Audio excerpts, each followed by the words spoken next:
Hello and welcome to the Majlis podcast, Radio Free Europe, Radio Liberty's current affairs talk show focusing on Central Asia. I'm Bruce Pannier, host of the Majlis and author of the weekly Central Asia in Focus newsletter. On May 14, 2022, a group of Pamiris, the people of Tajikistan's eastern Gorno-Badakhshan Autonomous Oblast, or Gabal, went to the city administration in Horog, the regional capital. The group informed authorities of plans to hold a public meeting 2 days later to call for several local officials to be dismissed and for the release of locals being held in connection with protests that occurred in late 2021. Their advance request to hold a meeting was fully in accordance with Tajikistan's laws. When people started to assemble on May 16th, they were met by police and security forces who fired rubber bullets and tear gas at them. Tajik authorities then started a brutal campaign of repression against the people of Gabal that has seen dozens of Pamiris killed, more than 100 imprisoned, and over the course of the last year, the systematic destruction of the Pamiri culture in Gabal. With the anniversary of the May events approaching, we take a closer look at what happened then, what has happened since then to Gabal and its people. To discuss all this, I am joined by Suzanne Levi-Sanchez, visiting scholar at Harvard's Davis Center, who spent many years in the mountainous areas of Tajikistan and Afghanistan and is the author of the book Bridging State and Civil Society, Informal Organizations in Tajik, Afghan, Badakhshan. And Bakhtiyor Safarov, founder of the Central Asia consulting firm in the United States of America, who is originally from the Gabal region of Tajikistan. So thank you both for joining me. And Bakhtiyor, I want to start with you. You're watching events in Gabal closely. What is the daily life like for the people living there right now? Thank you. Thank you very much, Bruce. Thank you for inviting. And I want to greet you and Dr. Susie. Thank you for the invitation. And I want to greet your listeners as well. So the daily situation, as we get a lot of, reports, it's not obviously not as used to be. People, my understanding that they were not expecting such turn in the events because, like usual, they came, protested, they get, the steam out and then went back. But the life was ongoing. People like, youth or whoever went protest came back and the life was normal pretty much. Right now, what we see is people are more worried on the day-to-day life, and we see reports starting from, obviously restriction a lot of freedoms. They cannot go to, do any protests. So we see there is not obviously active social media from the ground, and we hear a lot of, property, illegal seizures. So a lot of issues but we see more concerns regarding for example, deployment of CCTV cameras, that that's now will be installed, or I think they're already installed in Horo. And stuff like that. It's like new initiatives that coming from governor. Now they have this groups called explanatory work among youth. So this kind of squads, they go village to village and explain people that, hey, you don't do that, you don't this. They call them the people squads. So stuff like that. These are new things that's coming. Obviously, they don't have access to speak to different people that they used to be, the NGO. So yeah, basically it's a new reality. I can say that. Okay, thank you, Bakhtiyor. Suzanne, I want to get to you. That you've had long experience with this region. It has been what was commonly described in many reports as a restive region in eastern Tajikistan, and yet what happened after May 16th last year was seems to have been much more brutal and intense than the usual kind of violence. Can you kind of walk us through what happened starting at on May 16th, just before, and then what happened after, to let our audience know how significant this was, and that it was much, as I said, much more intense than previous violence in the region. Thank you, Bruce, for having me. It's good to virtually see you, Bakhtiyor.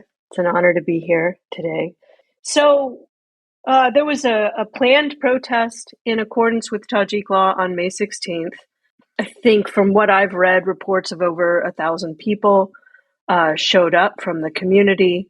The government fired on them with rubber bullets, and they used tear gas. And then soon after that, they killed, first on May 22nd, Commander or Colonel Mohammed Bakhtiyor, who was a local leader of the people. They then proceeded to kill 2 other local leaders in June. And right after that, they started arrests, and there were mass arrests in June of that year and late May. Hundreds of people fled the country, and there's reports of anywhere between 40 and 67 people that were killed. There was also a protest soon after the May 16th protest when Tajik vehicles were coming to Horok to crack down in Roshan, which is a neighboring district, and the Tajik security services fired on people who were blocking the road. And soon after that, they also killed a local leader, Yodgar, from the area, as well as his associates, and then arrested his family members. From there, they proceeded to arrest leaders from the neighboring Porshnef as well. And I think that there have been, as you say, restive occurrences or issues between the locals and the government, 2008, 2012, 2014, 2018. But you're correct, Bruce, this was markedly different. It was in the past, once the conflict was sort of ended, there were generally negotiations between civil society leaders and the government. And while arrests here and there continued, and usually there were some blacklists, and it wasn't great, but there wasn't mass surveillance and mass crackdowns and arrests. After this one, the government continued to basically attack the leaders in the community at all levels. So they started by killing certain leaders. Then they arrested journalists. They arrested lawyers. They arrested civil society activists. They shut down NGOs. They curtailed religious practices. They started to seize buildings. They seized business leaders' businesses and arrested them. They even arrested the head of the hospital for Gorno-Badakhshan. And so basically they also arrested artists and bloggers who were promoting Pamiri language or even researching it. There was also, I think it's 30 up to 38 now, extraditions of Pamiris from Russia back to Tajikistan. At the moment, there are, from what I've heard, over 2,000 Pamiris, primarily men, in prison, which is 2% of the male population. And if you think of that, that's also 2% of the heads of households, which is a huge number. And then allegedly I have a report of over 150 people and their bios in prison, but from my sources, I've been told it's over 300 that have been arrested since November. And I think about 50 after May. And then what there is a trickle of arrests of about 4 to 5 per month of leaders or even potential leaders for the community. So the social fabric. Lastly, I'll just say that, the reasons for it, I can speculate, but, the West withdrew from Afghanistan and China very much moved in. And China has very different ideas about control of the region versus either Western institutions and NGOs that were supported there that have been largely shut down, or Russian control and support. The Russians often played a dual game. On top of that, Ukraine happened. And so Putin, from what I have gathered from my sources, changed his tune in regard to Rahmon, and Rahmon made some requests in exchange. Again, this is allegedly in exchange for his support of Putin in Ukraine, and that included these extraditions of certain Pamiri leaders as well as support for cracking down in Gorno-Badakhshan. It is a strategic crossing point for trade from China, and China did provide, I think it's $9 million in infrastructure funding directly after the killing of both Mohammed Bakhtiyor and Horsan Manzouri in June.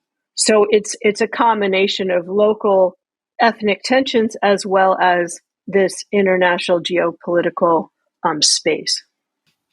Okay, let me ask you one more question. At the time, the Tajik government blamed the violence on, well, they said there were terrorists, foreign-sponsored terrorists or terrorists that were working under with aid from some foreign party, someone outside Tajikistan. Have you, in the last year, seen any evidence to support that claim, that there was actually outside interference and the terrorists had gotten loose in Gorno-Badakhshan?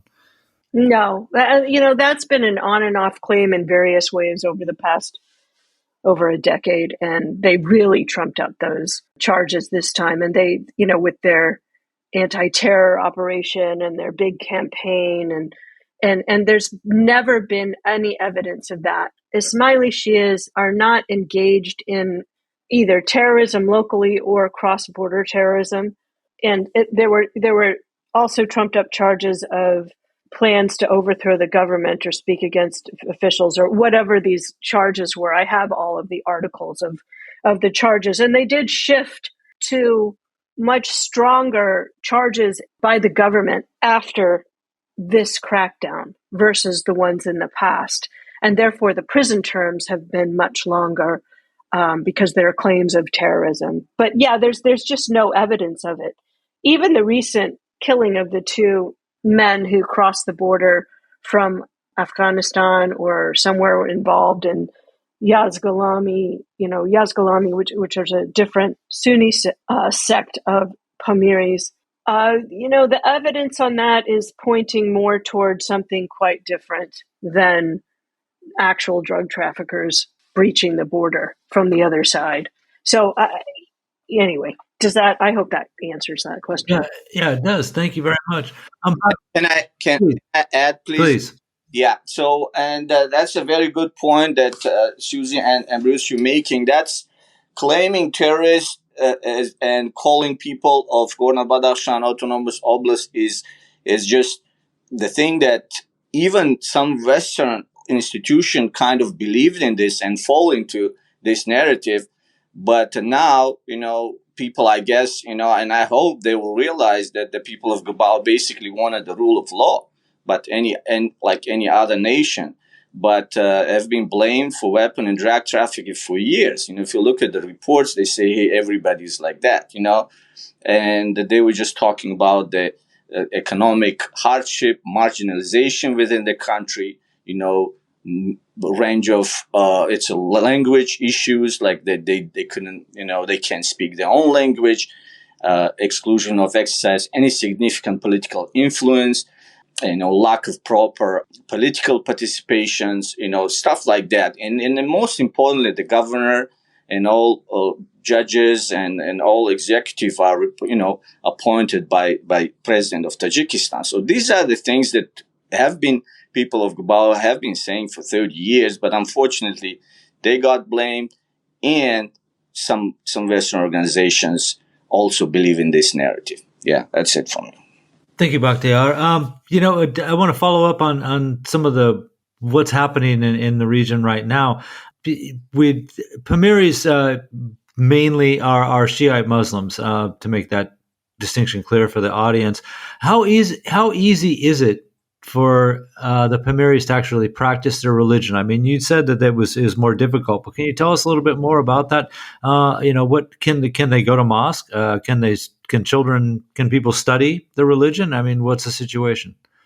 So I honestly I don't know much except for the reports that I am reading, that what's happening that in Khorog and around that district that practicing Ismailism, most of the Jamaat Khonas, they call them the prayer mosque, the religious facilities are closed now, so they cannot go and practice their religion and praise there. So the only two active Jamaat Khanas, the religious organizations, are one in Dushanbe and one is in Khorog. So it's certainly not enough. And that was another organization called ITREP. It's also related to teaching, Ismailism. That institution also activities were restricted.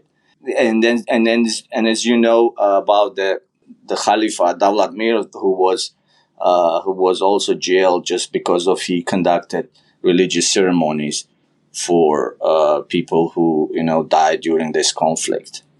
Thank you. And Suzanne, I think you want to add something about Davlat Mirov, do you not?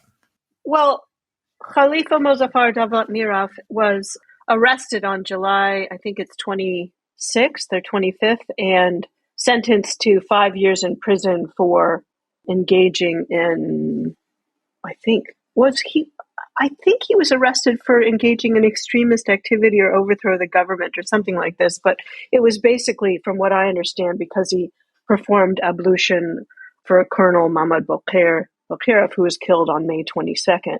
He was one of the only independent Khalifas in Khorog and had been for a long time. I met him after he became Khalifa for the area as well as before. When he became the Khalifa in 2012, after Imam Nazar, from what I think was killed around that time. I think that it is interesting that the only, and when I say independent Khalifa in Tajikistan at this point, all imams and Khalifas their pensions are paid by the state, and they are required to wear state outfits, and they no longer have the freedom of religious expression in a sense. And so Khalifa Mozaffar did express some independence of the Ismaili religion, and he's now in prison.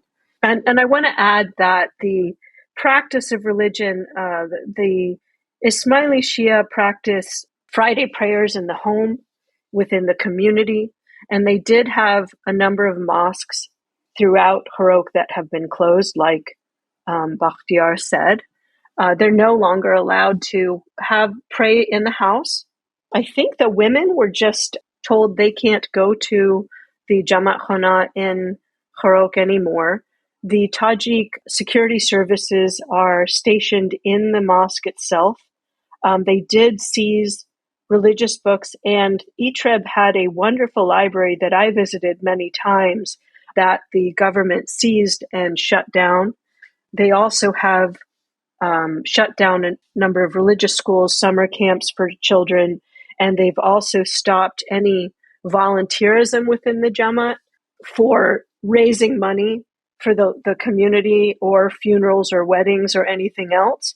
And the biggest impact on that is that a number of people have had to sell their properties and move to Dushanbe because their heads of households are in prison. And from my sources, the prison situation is that the people in prison are not being fed and there isn't proper medical care.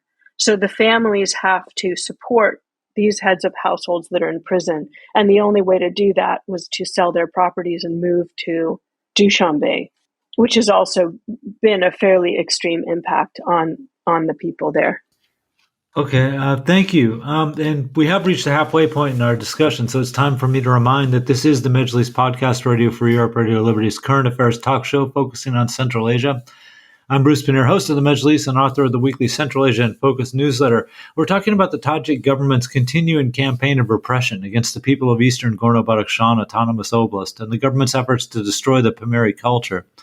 And joining me for this discussion are Bakhtiyor Safarov, founder of the Central Asia consulting firm in the United States, who is originally from Gabal region of Tajikistan, and Suzanne Levi-Sanchez, visiting scholar at Harvard's Davis Center, and who spent many years in the mountainous areas of Tajikistan and Afghanistan, and is the author of the book Bridging State and Civil Society, Informal Organizations in Tajik, Afghan, Badakhshan. Suzanne, I want to come back to you. The Aga Development Network was very active in Gorno-Badakhshan. In fact, they were really kind of the only ones doing anything to make any improvements and help the people out there. What's happened to that network since last May? From what I understand is many of the the majority of projects and programs have been stalled or stopped by the government. The government has seized numerous properties of AKDN that they say were not officially transferred in the official manner to them. They are investigating the land agreement of the Serena Hotel in Khorok, which is owned within the AKDN institutions, as well as the Aga Khan Health Services Hospital. The Aga Khan Health Services Hospital was built within UCA because the government of Tajikistan would not grant a lease in another area of Khorok. So the AKDN built it within UCA, but because it wasn't properly leased through the government, they are now trying to turn that hospital into a military hospital. And I do want to say, I'm sorry, this is a little bit off topic, but in September, I started a company called Hoof Global LLC with Asladin Sherzamanov after we helped rescue him from where he was. And we have assisted 82 Pamiris from fleeing the country in various ways, as well as fleeing Russia. So the ongoing persecution and fleeing of the people from the region, including those people working for AKDN, is a major issue. The other major issue is the majority of good jobs in the region are with AKDN and the Aga Khan Foundation. And since a lot of that has been either shut down or stopped, and those jobs are beginning to disappear, which is going to cause a major issue for the people there because there isn't something to replace them. And the businesses and whatnot that were seized by the Tajik government are not employing primarily Pamiris. They're bringing in Tajiks from outside the region, Tajik non-Pamiris, and which is also creating a problem. Thanks. Bakhtiyor, I'd like you to speak a little bit about that too, because I've also heard these stories that a lot of people, a lot of the Pamiris are leaving Badakhshan, whether it's because they can't make a living or they fear government repression. What are you hearing? Yes.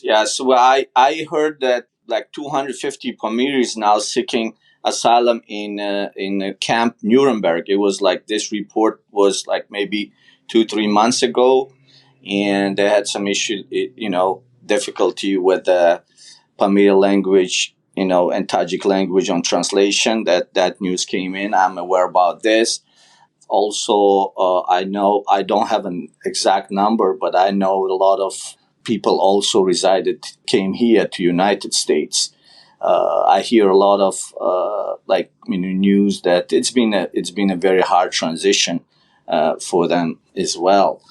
So, but the good thing is that now it was like a disaster. Basically, people still in shock and people are recovering. So we see that a lot of people are starting to showing back the activism, like during the recent protests in Berlin, where they were were organized by National Alliance of Tajikistan for Abdullah Shamsuddin, the son of Islamic Revival Party, member.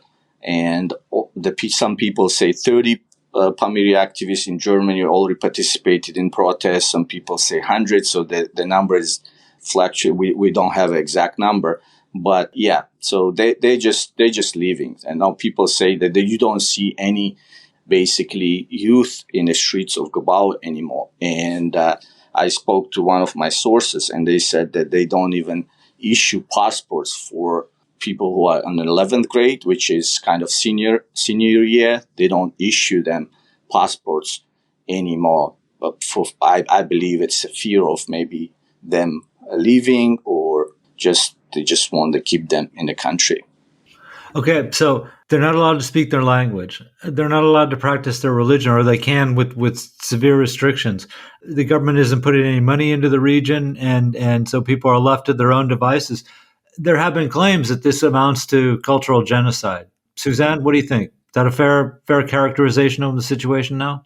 I do think it's cultural genocide. I think it's very difficult to prove those things given the definition of them. But if you do break it down by all levels of society, language, religion, culture, and even recently the UN Special Rapporteur for religious belief, I forget the full name of that, but, they visited the region and, they said that there's this persecution going on. And then the Tajik government came back and said, we don't recognize Pamiris as an ethnic group.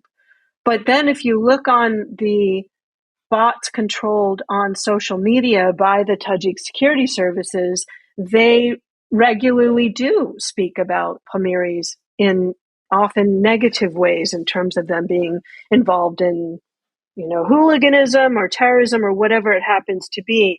So there's definitely a disconnect between the government's behavior toward the Pamiris and assertions about them, and then the government's denial of their identity. So when you think about cultural genocide, it really is a squashing of people's identity, not allowing them to have their own assertion of who they are, their practices and beliefs, their freedom of expression, their freedom of assembly, their freedom of linguistic choices, etc., education around their religion and their language.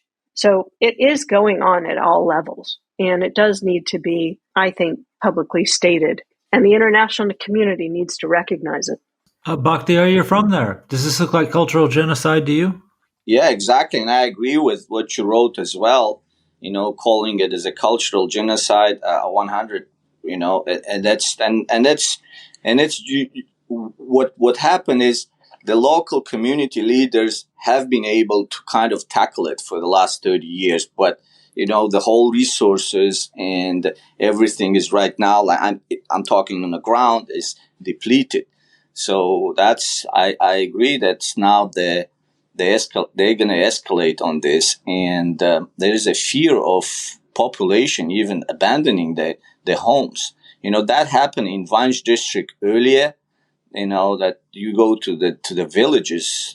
That's like, for example, in one village across my grandparents' home, you go, it's like 40 families already left in Vanj district, but because it happened towards Vanji people, the whole suppression happened earlier, so the people start leaving in 10 years, 15 years. But now I see that similar situation is going to happen in areas that people from Pamiris, in Shugnan, in Rushan, in Ishkashim, I expect that a lot of people will be leaving to different countries. So that happens. And speaking about genocide, as you know, the Genocide Watch already put it on stage 5.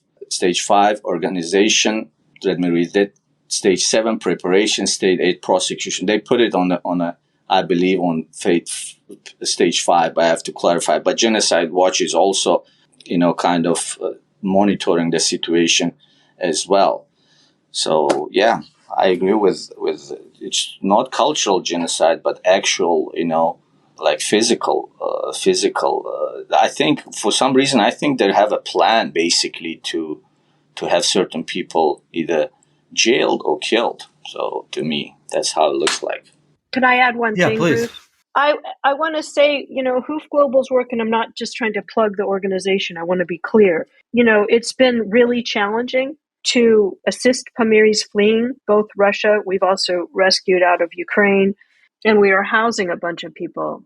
But the point I'm trying to make on that is that we get calls just about every day, or contacts rather, messages begging for help or assistance of people who are fleeing persecution, who have been visited repeatedly by the security services. So I think what Bakhtiyor says right there is I think there have been these purges in other parts of Tajikistan, agreed, but I don't think it's been quite the wholesale, every layer of society purging, as well as the sort of bizarre derogatory statements by security services toward the Pamiris as well as publicly. Okay, thank you. We are running short on time, although I'm quite sure we're going to return to this topic. Both of you are watching the situation there.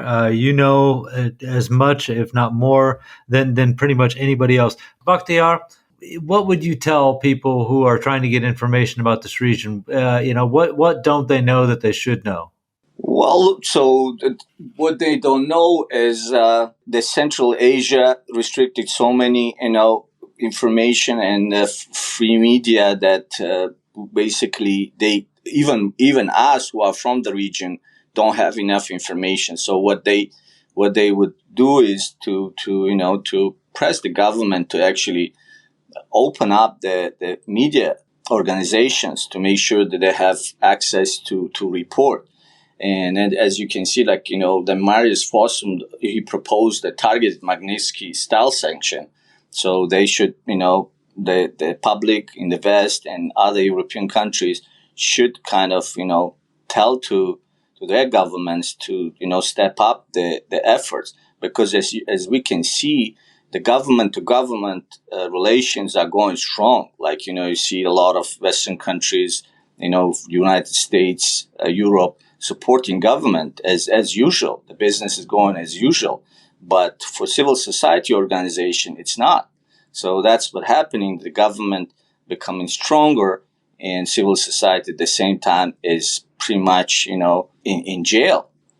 So they should know that, and they have to help political organizations and the organization that will be established with help. It could be financial, it could be, political, because we expect that Gabao will also have to have some structural legal representation. So we need help with consultant. We need help with financial to make sure that kind of structure is established. And we need to do that because we have a lot of political prisoners. So political prisoners, that's only Shohyon, the chairman of the Supreme Court, said they convicted 109 people during his conference last month. So we don't know exactly how many people right now being jailed. So we need help from organizations, government, non-government, to start addressing those issues, because we can't have all our people being jailed for nothing. It's just you literally witnessing the years of 1937 that we had when we were part of the Soviet Union, that people can, for nothing, people can come and take you and put you in jail just because they don't like you, just because they think they can do that. So we have to educate people, and I want to thank you, Bruce, for doing a lot. So on educating people on even with Majlis podcast, I think this is the 7th or 8th that you're hosting, and I see a lot of other experts are joining the organization. I have hundreds of here that I already, dozens that I already here, put up, like Human Rights Watch, International Partnership for Human Rights Watch, that's a Helsinki Foundation, Norwegian Helsinki, Front Right Defenders, Freedom Now, Foreign Policy Center. The Mary Lellor, so she did an amazing job on putting a lot of recommendation. Unfortunately, I don't see anybody who will start implementing those recommendations. So we have to have some kind of, body or legal entity who will start implementing those recommendations, because she's been there in December. Nothing basically changed. So we want to make sure that the people know that those recommendations exist. Experts write a lot, but unfortunately nothing is helping. And our brothers and sisters, even Ulfat Khoni Mamadcho, she's the only lady that's being now jailed, and nobody can help. And we just stuck here, a stalemate, I would say, at this point. Thank you, Bakhtiyor. Suzanne, last word goes to you. Thanks, Bruce. Bakhtiyor, thanks so much for the thorough overview of what needs to happen. I agree on every single point. I want to say that in December, the EU and its member states announced the Enhanced Partnership and Cooperation Agreement with Tajikistan. And one of the things they stipulated is that negotiations depended on, quote, tangible improvements in Tajikistan's human rights situation, including with regard to the freedom of expression, media, and assembly. So my hope is that the international community, including EU and its member states, US, and other countries that partner with Tajikistan, that believe in freedom of expression, assembly, right to association, and religious freedom, will tie their monetary support and their cooperation with the country to these basic human rights principles that Tajikistan is actually signed on to with the UN. And I do think there have been so many organizations that have written reports at this point about it.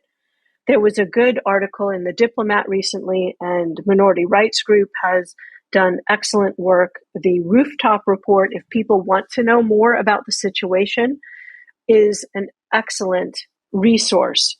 So I think what people need to know is that the surveillance state that is now installed in Gorno-Badakhshan is similar to that of what is going on with the Uyghurs, was largely funded and provided by the Chinese government.